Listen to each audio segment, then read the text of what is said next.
Eliana Bokertov. Bonjour Daniel. Ça va, vous n'êtes pas trop mouillé sur la route? Non, c'est un bonheur cette pluie. Bon voilà, c'est ça. La pluie en Israël, c'est un bonheur, il faut le souligner. Voilà, on est content. On est content. Alors, de quoi va-t-on parler Eh bien, ce matin? aujourd'hui, nous sommes le 20 décembre.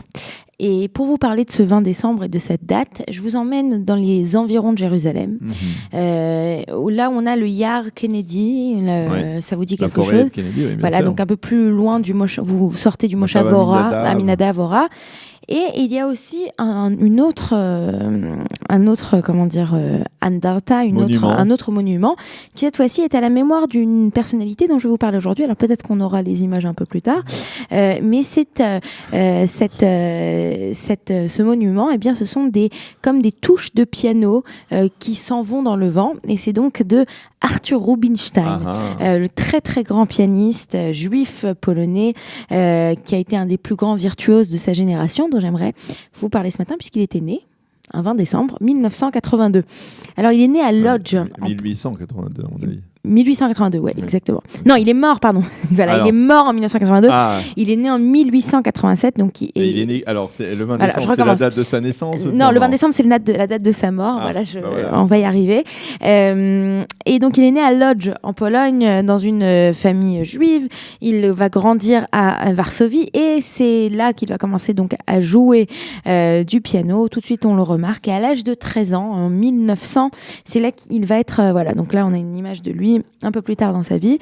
Ça, on va en parler dans quelques instants. Et la troisième image, c'est l'image du monument avec ses pièces, voilà, avec ces touches de piano qui volent au vent.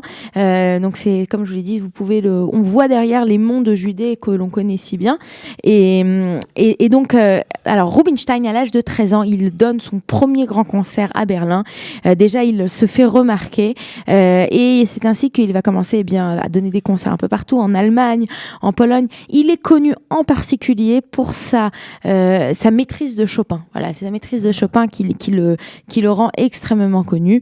Et puis en 1906, il a 19 ans. Il va faire sa première tournée aux États-Unis. Il va être au Carnegie Hall, qui est la plus grande salle à l'époque de New York. Et à nouveau, il se fait reconnaître de partout. Pour la petite histoire, à l'âge de 21 ans, il a essayé de se suicider parce qu'il trouvait qu'il était médiocre. Mais heureusement, voilà. Toujours méfier des gens qui voulaient se suicider à l'âge de 21 ans. Dans des génies. Voilà, des génies. Il faut faire attention. Et comme il dit toujours, il avait sorti donc sa ceinture pour faire une bêtise, et comme sa ceinture n'a pas tenu le coup, eh bien grâce à ça, il est resté en vie. Au moment de la Première Guerre mondiale, il va vivre en particulier à Londres, et c'est de là qu'il va décider un peu plus tard de partir vivre aux États-Unis. C'est ainsi qu'après la Première Guerre mondiale, il va s'installer aux États-Unis. C'est là donc qu'il passera le reste de sa vie. Alors bien qu'il vive aux États-Unis, il va suivre de très près tout ce qui se passera en Europe, la Seconde Guerre mondiale bien entendu. Il va perdre une partie de sa famille pendant la Première Guerre mondiale, et pendant la Première ou la Seconde Guerre mondiale, il ne pardonnera jamais aux Allemands. Et bien que son premier concert et le début de sa carrière s'est fait en Allemagne, après la guerre, il va refuser de venir en Allemagne. Mais un endroit où, au contraire, il ira énormément, c'est Israël. Et c'est là qu'on va voir la troisième image que je vous ai préparée ce matin. Concours de pianiste. Et voilà, il y a un concours. Alors cette image, c'est une image à Tel HaShomer, donc à l'hôpital de Tel HaShomer, où il vient. Il y a surtout des soldats blessés, où il vient jouer. Après la guerre de Kippour, je suis. Non, c'est en 51, donc en 51, ça doit être juste des opérations. Mais il était très proche d'Israël. Il venait souvent. Il a créé donc le concours à son nom, au nom de. C'est un des concours les plus prestigieux de pianistes, de jeunes pianistes talentueux. Exactement, en Israël. Il va donc être très proche, de l'orchestre philharmonique israélien. Pendant la guerre des 6 jours, il avait 81 ans. Il va envoyer un message au Echal HaTarbut, donc à une des grandes salles de concert de Tel Aviv, en leur disant la chose suivante: Yedidi Yekarim, mes très chers amis, Kol Ha'anashim Ha'agunim Etrem Besha Azot, toutes les personnes bien pensantes sont avec vous à cette heure-ci. Im Tizdeku li, si vous avez besoin de moi, et Smach Lasot Kol Asher Beyecholti Kedei Litralek Etrem Beol. Si vous avez besoin de moi. Il parlait ivrite ou c'était? Non, à mon avis, ça a été écrit écrit j'ai sorti ça d'un livre qui s'appelle À Philharmonite, qui est un livre sur le concert philharmonique. Il a dit donc je ferai tout ce qui est en mon possible pour vous aider. Et donc il était véritablement très sioniste, très proche d'Israël.